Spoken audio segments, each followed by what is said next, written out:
Time for a chat with Pat. Yeah, this is a great one. Well, I'm always excited about all the people we talk to, but today we have Kyle Washut. He is president of Wyoming Catholic College, a group that I support, a wonderful university there, college.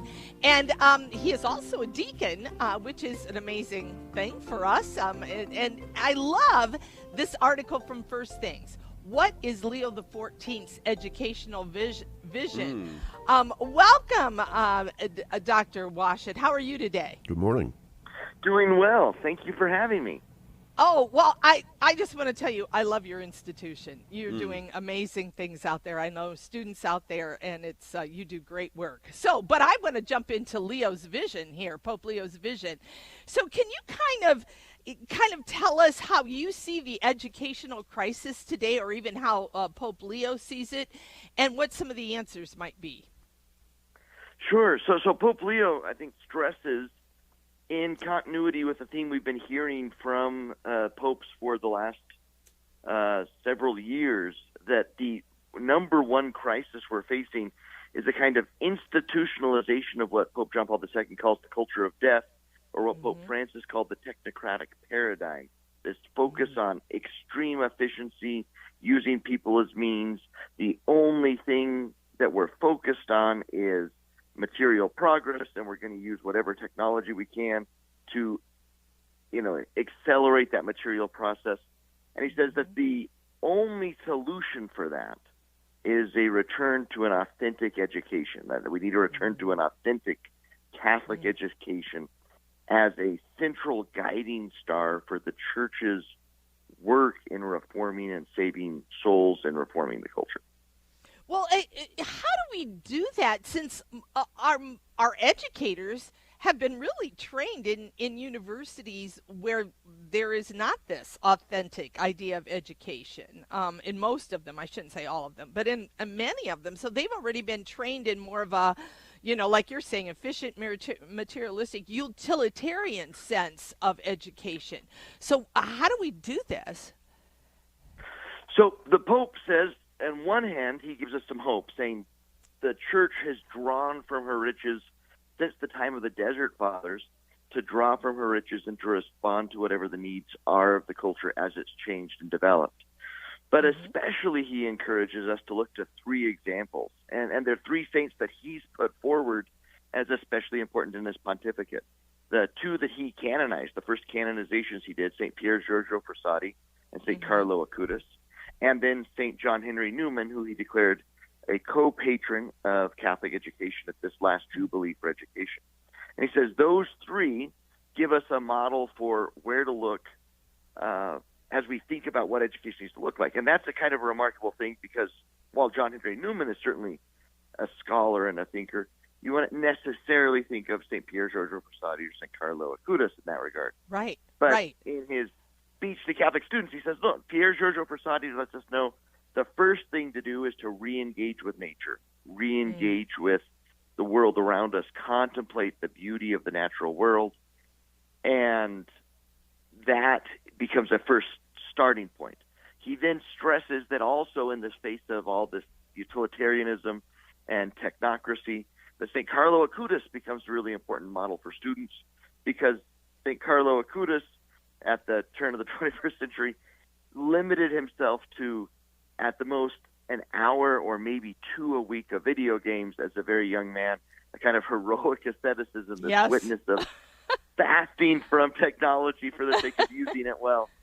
And he says, look, take those two models, prepare us then for the vision of education that John Henry Newman gives, this integration of faith and reason.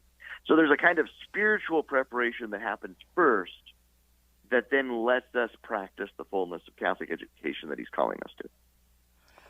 So how do you, I want to kind of go a little bit, because I'm familiar with Wyoming Catholic College, so how do you try to do this at your university? You're the president now. What kind of things do you do to kind of fulfill this vision that Pope Leo is setting out for us?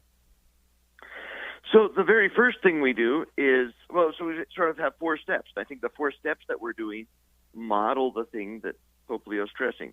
Let's say that we have a an invitation to limit our immersion in technology so that we're open to this kind of conversation that Pope Leo is calling us to. So we ask our students to turn in their cell phones, limit their screen time, not because those are inherently bad things, but because they're distracting. They take you away from personal community, from study, from immersion in the present right before you. So all of our students fast intentionally from technology, like St. Carlo Acutis, as the first step. The second step we ask our students to do is go out into the wilderness like Pier Giorgio Frassati.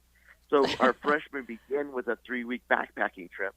And then over the course of the next 4 years, they'll spend another 7 weeks out in the beauties of nature.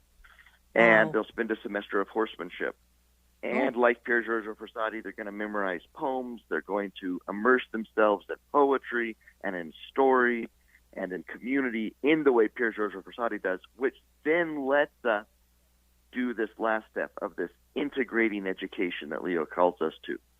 Reading the great books, studying theology, philosophy, modern math, and science in an integrated way in the setting of Christian community that disposes us then to the last thing that Pope Leo is hoping, have this sense of service and a desire to incarnate this sense of service in service to the world, in service to the underprivileged, in service to our communities, to our vocations in various ways. And so those are the steps that we're focused on, an integrated great books education built on an intentional technology fast and an immersion in the outdoors.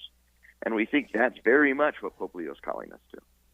Wow, that's amazing. So I could talk to you forever about that, being in education myself. But how do you deal with AI in your institution? Because this seems to be a big thing that Pope Leo wants to address overall. Right. And so the thing that Pope Leo says about AI, I think, which is remarkably important, he says we can't be technophobic, and yet at the same time, we need an education that allows us to be the users of technology, not the slaves to it. And I think it's, while we could talk about all the hopes we have for AI, if we have a situation where we are constantly plugged in, sort of slaves to being on call to the digital world, we're going to not be free to develop within ourselves the habit that let us use whatever new technology, in this case the AI technology, as free human beings at service to the common good. And so what we tell the students first and foremost is, let's not be plugged in all the time. Let's not be dopamine addicts. Let's put the phone down. Let's not have internet in the dorms. Have that space. But then we say, increasingly, let's try to follow the example of the Desert Fathers, have a kind of wilderness retreat. And in that retreat, learn to think, learn to read, learn to converse, not reliant on the computer. And so we ask them to, as much as possible, let's do oral exams, let's do reading books, let's written exams. Let's not rely on AI right now while we're learning to think and read and communicate, so that upon graduation, you're going to be able to go out and use that as a tool because you're truly free. Oh, thank you so much, President Washut, for being with us today. I really appreciate it. Thank you for having me.